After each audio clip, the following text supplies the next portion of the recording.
રાજકોટ ગ્રામ્ય જિલ્લાના Atkot police station વિસ્તારમાં 8 તારીખે એક પોક્સોનો અને રેપનો બનાવ બન્યો હતો, જેમાં ભોગ બનનાર બાળકી 7 વર્ષની હતી અને આ દુષ્કર્મ દરમિયાન આરોપીએ બાળકીના ગુપ્તાંગોમાં સળિયો નાખ્યો હતો અને 4-5 દિવસની સારવાર પછી બાળકી મેન્ટલી અને ફિઝિકલી હોશમાં આવી હતી. રાજકોટ સિવિલ હોસ્પિટલમાં એની સારવાર ચાલુ હતી. આ કેસમાં ગુજરાત રાજ્યના માનનીય મુખ્યમંત્રી શ્રી, માનનીય નાયબ મુખ્યમંત્રી શ્રીના માર્ગદર્શન હેઠળ માનનીય ડીજીપી શ્રી અને રાજકોટ રેન્જના વડા શ્રી અશોકકુમાર સાહેબના નિર્દેશ અનુસાર આ કેસની તપાસ એએસપી સુશ્રી સિમરન ભારદ્વાજને આપવામાં આવી અને તમામ ફોરેન્સિક પુરાવા, તમામ ટેકનિકલ પુરાવા, તમામ મેડિકલના પુરાવા, તમામ સાહેદોના સ્ટેટમેન્ટ લેવાના, ઓળખ પરેડ કરાવવાના, 183ના સ્ટેટમેન્ટ કરાવવાના તમામ કાર્યવાહી કરી 19 તારીખે 12 દિવસમાં નામદાર કોર્ટમાં ચાર્જશીટ રજૂ કરવામાં આવી.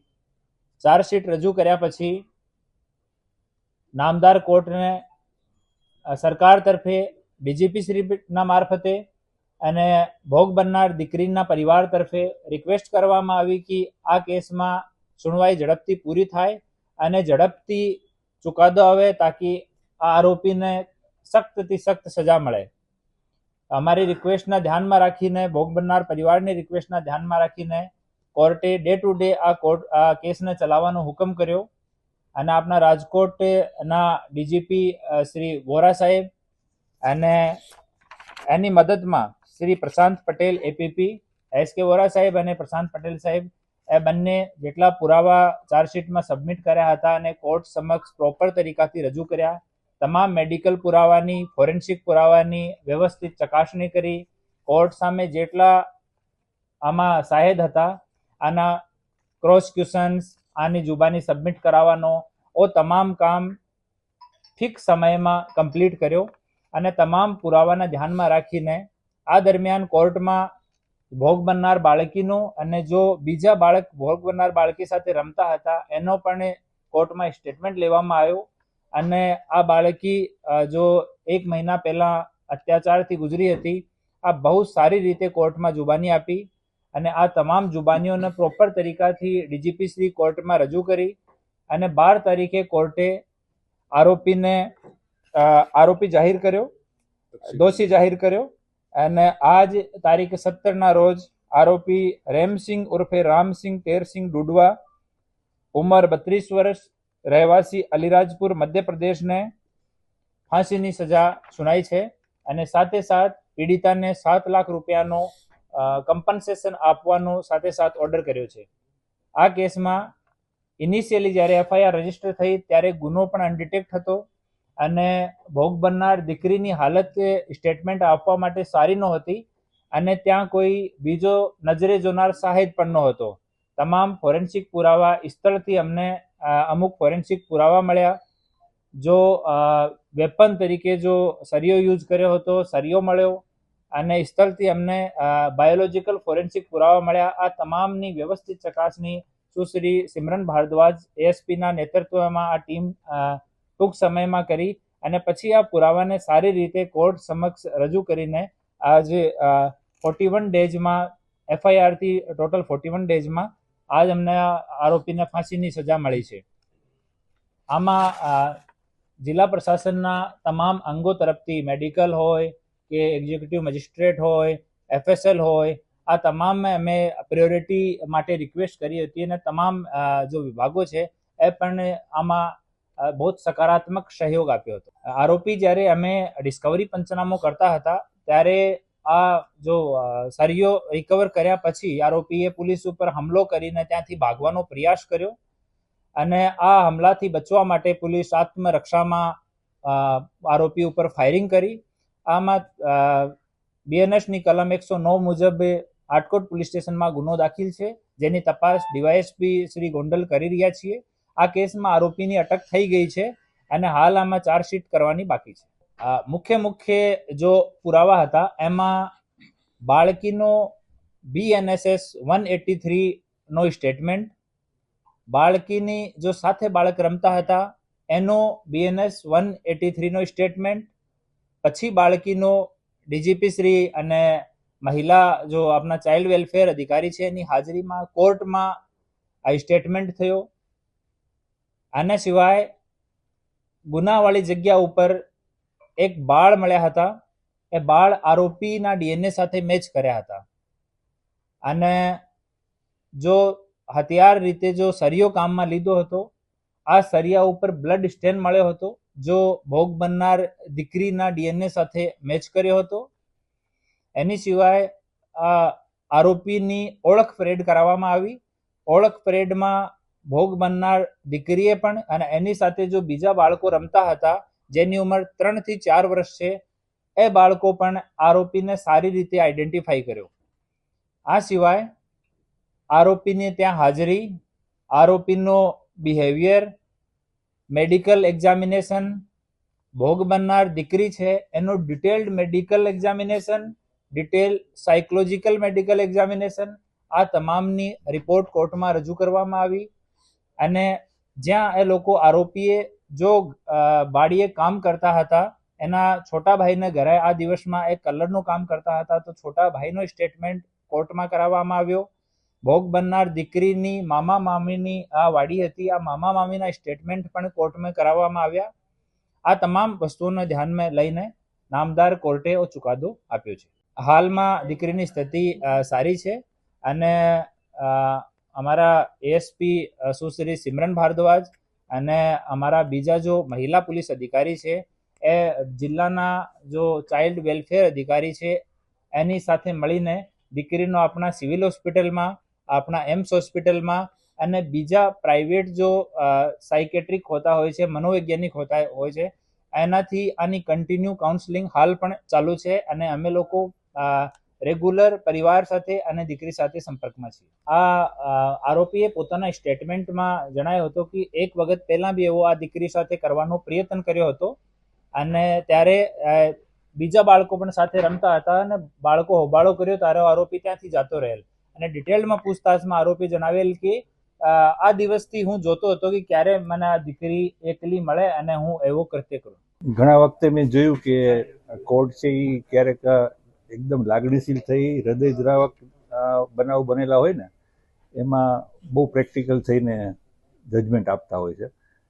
જનરલી અમે એમ કહી, કોઈ પણ કોર્ટને એમ કહી કે ભાઈ આ કેસ ઝડપથી ચલાવો છે, એટલે કોર્ટ હંમેશા એમ જ કહે કે ભાઈ જેવો ટાઈમ મળશે એ પ્રમાણે કરશું. પણ આ કિસ્સાની અંદર આ કિસ્સો એટલો બધો ભયંકર હતો કે બાળકીના પિતાએ લેટર લખ્યો હતો, ભાઈ મારી બાળકીની આટલી ખરાબ હાલતમાં અને ખરાબ હાલત કરી છે, તો એનો કેસ વહેલામાં વહેલો ચલાવવામાં આવે અને ફાંસીની સજા સંભળાવવામાં આવે. એટલે મને પણ લેટર મોકલ્યો, અહીંયા પણ આવ્યો અને કોર્ટમાં પણ આવ્યો. એટલે એ પછી અમે કોર્ટને રિક્વેસ્ટ કરી હતી કે સાહેબ આ પરિસ્થિતિ છે, જે રીતે બાળકીની હાલત છે, 7.5 વર્ષની બાળકીની હાલત કરી છે, એટલે એને કેસ વહેલો ચલાવવામાં આવે. એટલે કોર્ટને પણ એવું લાગ્યું કે આ એક ચોક્કસ પ્રકારનો કેસ છે, એટલે એને વહેલો ચલાવવો જોઈએ. એટલે 34 દિવસમાં કોર્ટે તકસીરવાન ઠરાવી દીધો, જેમાં 11 દિવસ છે એ પોલીસ તપાસના હતા અને બાકીના દિવસો 4-5 દિવસ રજાના હતા અને 9 દિવસ છે એ આખો કેસ પ્રોસિક્યુશન તરફે અમે પૂરો કર્યો હતો. બાકી તો ગુર્જર સાહેબે આપણને કીધું કે શું પ્રોસિક્યુશનના પુરાવા રજૂ કરેલા હતા, પણ એટલું મને ખાસ મારું ધ્યાન એટલા માટે પડેલું છે કે જે કોઈ પણ બચાવ ડિફેન્સ છે એ લઈ શકે, બચાવ પક્ષે લઈ શકે, એના પહેલેથી જવાબ આપી શકાય એ પ્રકારનું ઇન્વેસ્ટિગેશન કર્યું હતું. એટલે જે કોઈ પણ બચાવ લે ને એનો જવાબ અમારે કાઢવાનો નહોતો, જે રેકર્ડ બનાવેલું હતું ને એમાંથી જ મળતો હતો. એટલે મારા તરફ પ્રોસિક્યુટર તરીકે જ્યારે મારે કોઈ મહેનત કરવી પડી હોય તો એ ખાલી એક જ હતી કે ફાંસીની સજા કરાવવી. ફાંસીની સજા આપણા ભારતના કાયદા મુજબ એવું છે કે રેરેસ્ટ ઓફ રેર કેસ, એટલે ચોક્કસ ઘણા બધા કેસો પછી જો એવું લાગે કે આને ફાંસી, અત્યાર સુધીમાં ભારતમાં ફાંસીની સજા 10-12થી વધારે નહીં થઈ હોય, સિવાય કે ત્રાસવાદી હોય, ટેરરિસ્ટ હોય. તો આ કિસ્સામાં આપણે સાબિત કરવાનું હતું કે રેરેસ્ટ ઓફ રેર કેસ છે, કઈ રીતે કે આ જુદા જ પ્રકારનો કેસ કે જેમાં ફાંસી સંભળાય, જેમાં હત્યા પણ નથી. આ કિસ્સામાં હત્યા નથી. જેમાં બાળકીની હત્યા અને રેપ બંને હોય ને એમાં તો કોર્ટ ફાંસીની સજા કરે જ છે, પણ હત્યા ન હોય ત્યારે કોર્ટને કન્વિન્સ કરાવવાના હતા કે આ કેવી રીતે ફાંસીમાં જાય છે. એટલે એના માટે આપણે કોર્ટને અમારા તરફથી રજૂઆત કરવામાં આવેલી હતી, ખાસ કરીને કે ભાઈ કોઈ પણ આવા 30-32 વર્ષનો માણસ છે, જેને એક પત્ની છે, 12 વર્ષની દીકરી છે અને એનાથી નાના 2 બાળકો છે, એટલે એને શરીર સુખ લેવા માટે માણવા માટે ક્યાંય બીજે જવાની જરૂર નથી, એને પોતાની પત્ની જ છે. પણ છતાંય જ્યારે આવી પરપીડન વૃત્તિવાળા માણસ છે, એ 7 વર્ષની ડિફેન્સલેસ બાળકી કે જે પોતાનો બચાવ ન કરી શકતી હોય એને ઉપાડી અને એક જગ્યાએ બેસાડી અને એના ગુપ્ત ભાગોમાં જ્યારે સળિયો તમે કોઈ ન જોયો પણ અમે તો જોયેલો છે, લગભગ 0.5 ફૂટનો સળિયો 9 થી 10 ઇંચ થાય એવડો સળિયો એને 7 વર્ષની બાળકીના ગુપ્ત ભાગમાં ભરાવે. તમે વિચાર તો કરો કે એ બાળકીની હાલત ત્યારે શું હશે. એટલે એ જ અમે રજૂઆત કરી હતી કે સાહેબ એક ક્ષણ માટે આપણે કલ્પના જ કરવાની છે કે આ બાળકીની હાલત શું હશે. કે એ સમયે એને આ બાળકીએ આરોપીના વાડ પકડી અને એટલી જોશથી રાડ પાડીને ખેંચેલા એ વાડનો જથ્થો બનાવ સ્થળે મળી ગયો હતો. 7 વર્ષની બાળકીના હાથમાં કેટલું જોર હોય, કોઈ પણ પુખ્ત પુરુષના વાળ છે એ ખેંચીને ફેંકી દે એટલું બોડ એને વાપરવું પડ્યું, તો એ પીડા કેવા પ્રકારની હશે. એટલે આ પ્રકારના જ્યારે વ્યક્તિ હોય ને તો એને આમ સેક્સ્યુઅલ માણસ ન કહી શકાય. આ એવા પ્રકારના હોય કે જેને આપણે પરપીડન વૃત્તિ જેને કહીને એને પરવર્ટ માણસ કે જેને કોકને હેરાન કરી કોકને પીડા પહોંચાડવામાં જ રસ હોય. તો આવો માણસ સમાજમાં હોય કે બહારગામ હોય કે જેલમાં હોય, કામ એનું એ જ છે કે કેમ કોકને પીડા પહોંચાડવી. એટલે આવો માણસ છે તો એ બહાર નીકળે તો એ બધા એને હેરાન કરવાનો છે. પત્ની બાળકો એ બધા તો એને ક્યારેય મળવા નથી આવ્યા 34 દિવસ સુધી. એટલે આ બનાવ જોઈને પત્ની બાળકો પણ એને મૂકીને જતા રહ્યા છે. એટલે હવે એના જીવનમાં કોઈને ધ્યાન રાખવા જેવું કે કોઈના માટે કમાઈને સરખું દેવાનું કોઈ પરિબળ વધતું નથી. એટલા માટે જેલમાં રહીને પણ આ માણસ આ જ કરવાનો છે. અને અંતિમ શ્વાસ સુધીની સજા કરવામાં આવે ને તો પણ અપૂરતી છે. અને સુપ્રીમ કોર્ટ કહે છે કે સજા હંમેશા પૂરતી હોવી જોઈએ, વધુ પણ ન હોવી જોઈએ અને ઓછી પણ ન હોવી જોઈએ. આ કિસ્સામાં મેં કોર્ટને કન્વિન્સ કરાવેલા કે ભાઈ આ પ્રકાર ફાંસીની સજા છે એ એક જ છે જેને આપણે પૂરતી ગણી શકાય, અને કોર્ટે એ વાત માનેલી છે. ફાંસીનો ચુકાદો તો મેં લીધેલો છે 5 વર્ષ પહેલાં કોરોના કાળમાં. એમાં પણ 3 વર્ષની બાળકી ઉપર રેપ અને મર્ડર બંને હતું અને કોર્ટે એને ફાંસીની સજા કરેલી, રમેશ ડેડુકિયા. પણ ઝડપી ચુકાદો રાજકોટમાં પહેલો છે, બીજા જગ્યાએ થયેલા હશે આપણને ખબર ન હોય, પણ રાજકોટમાં તો આ 41 દિવસની અંદર પૂરું જેલમાં પાછો વયો ગયો, બધું પૂરું થઈ ગયું એવો આ પહેલો કેસ. ફાંસીની સજા આજે ડિક્લેર થઈ. હવે આપણો કાયદો એવો છે કે ફાંસીની સજા કરવામાં આવે ને ત્યારે હાઈકોર્ટ પહેલાં એને કન્ફર્મ કરે કે આ ફાંસીની સજા બરોબર છે કે નહીં. પછી હાઈકોર્ટ એમ કહે કે હા અને ફાંસી બરોબર છે ત્યારે ફાંસી આપી શકાય. પણ ત્યાર પછી આરોપીનો હક ઉત્પન્ન થાય કે સુપ્રીમ કોર્ટમાં અપીલ કરવાનો, અને સુપ્રીમ કોર્ટમાં પણ અપીલ થઈ ગયા પછી રાષ્ટ્રપતિને માફીની સજા કરી શકે.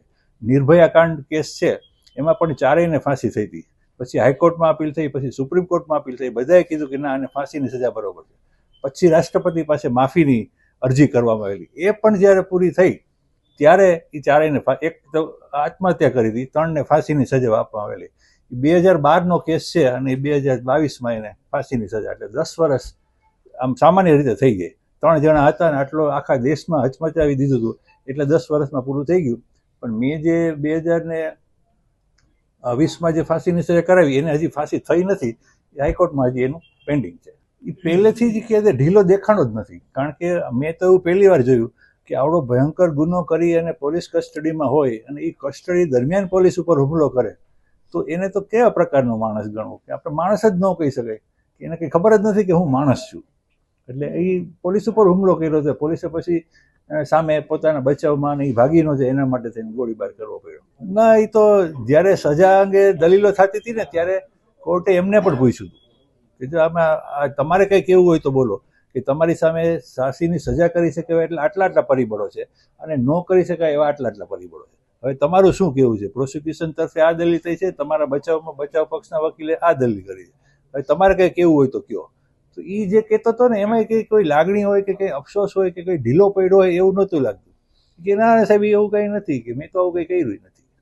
એટલે એમાં જરાય અફસોસની લાગણી એવી દેખાણી નહીં કોઈને. આખી કોર્ટ ભરચક હતી કે આ માણસ શું કહે છે અને કોર્ટ એને કઈ રીતે એનું મૂલ્યાંકન કરે છે.